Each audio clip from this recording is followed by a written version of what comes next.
মুসলমান, কেন আপনি আপনার মাকে পর্দা করাইবেন? আমি ছোট্ট করে একটা কথা বললে আপনি বুঝতে পারবেন।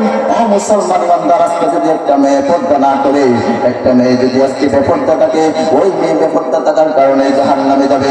আর ওই মেয়ে জাহান্নামে যাওয়ার সময়, ওই মেয়ে যখন জাহান্নামে যাবে, ওই মেয়ে জাহান্নামে যাওয়ার সময় কমসে কম কমপক্ষে 4 জন ব্যক্তিকে নিয়ে জাহান্নামে যাবে। কয়জন? 4 জন। এবার আপনি হিসাবটা মিলাবেন, আপনি জাহান্নামে যাবেন কিনা। আপনি আবার হিসাবটা মিলাইবেন, আপনি জাহান্নামে যাবেন কিনা।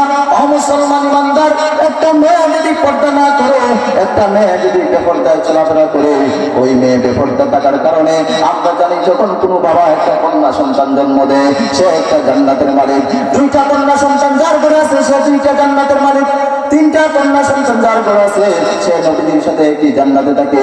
কিন্তু বাবা, আপনি মেয়ে জন্ম দিলেন কথা সত্য, কিন্তু আপনার মেয়ে ওই বাড়ির গায়ে হলুদের মধ্যে গিয়ে তিরিং বিরিং করে নেছে। বাবা, আপনি মেয়ে জন্ম দিলেন কথা সত্য, কিন্তু আপনার মেয়ে ঘুমটা চড়া রাস্তার মধ্যে চলাফেরা করে। বাবা, আপনি মেয়ে জন্ম দিলেন কথা সত্য, কিন্তু আপনার মেয়ে বেপরদাভাবে চলাফেরা করে। ও বাবা, কিন্তু আপনার মেয়ে জন্ম দিলেন কথা সত্য, কিন্তু আপনার মেয়ে ওই বাড়ির গায়ে হলুদের মধ্যে গিয়ে তিরিং বিরিং করে নেছে। বাবা, আপনি মেয়ে জন্ম দিলেন কথা সত্য, কিন্তু আপনার মেয়ে শাড়ি কাপড় পরে মাসাজ দেখাইয়া দেখাইয়া হাঁটে, রাস্তাঘাটে বেপরদাভাবে চলাফেরা করে। ও বাবা, এই মেয়ের কারণে আপনি জান্নাত পাইবেন না। এই মেয়ে যখন মারা যাবে, ওই মেয়ে মারা হওয়ার পরে যখন জাহান্নামে যাবে, মেয়েকে প্রশ্ন করা হবে, তুমি কেন এমন অবস্থা, তুমি কেন দুজকবাসী। মেয়ে বলবে যে বেপরদার কারণে। মেয়েকে প্রশ্ন করা হবে, কেন কেন তোমার আব্বা কি তোমাকে পর্দা করায় নাই? মেয়ে বলবে, না না না, আমার আব্বা আমার দুনিয়ায় থাকা অবস্থায় পর্দার জন্য আদেশও করে নাই, পর্দাও করায় নাই। তখন ওই মেয়ের বাবাকে ডাকিয়ে আনা হবে, আনার পরে মেয়ে এবং মেয়ের বাবা দুজনকেই জাহান্নামের মধ্যে দিয়ে দেওয়া হবে। তাহলে এখান থেকে আমরা বুঝতে পারলাম, বাবা জাহান্নাম থেকে বাঁচতে হলে মেয়েকে পর্দা করানোর দরকার আছে না নাই? আপনারা যারা এখানে আছেন, আপনারা আপনাদের বোনদেরকে পর্দা করাইবেন। কারণ একটা বোন যদি পর্দা না করো, একটা বোনকে পর্দা থাকার কারণে আপনি ভাইকেও জাহান্নামের আগুনের মধ্যে জ্বলা লাগবে।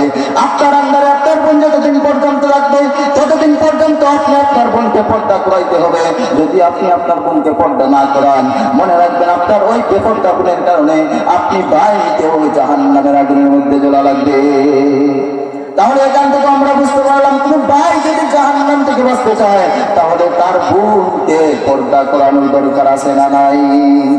এবার আসুন, আমরা যারা এখানে আছি, আমরা প্রত্যেকেই কোনো না কোনো মায়ের সন্তান। আমি এক মায়ের সন্তান, আপনি আপনার মাকে পর্দা করাইবেন। আপনারা জানেন না, আপনি যদি আপনার মাকে পর্দা না করান, আপনার মা যদি বেপর্দা হয়ে চলাফেরা করে, আমাদের মা, অনেকের মা বৃদ্ধ হয়ে গিয়েছে, বুড়া হয়ে গিয়েছে, বয়স্ক হয়ে গিয়েছে, মুরব্বী হয়ে গিয়েছে। আপনি মনে করেন এটা তো বুড়া হয়ে গিয়েছে, মুরব্বী মানুষ, পর পুরুষের সামনে গেলে কোনো সমস্যা নাই।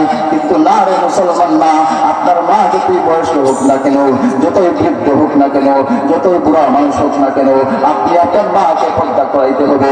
যদি আপনার মাকে আপনি পর্দা না করান, মনে রাখবেন এই বেপর্দা মায়ের কারণে আপনি সন্তানকেও জাহান্নামের আগুনের মধ্যে জ্বলা লাগবে। এগুলো বলেন ঠিক কিনা? আজান হয়ে গেছে।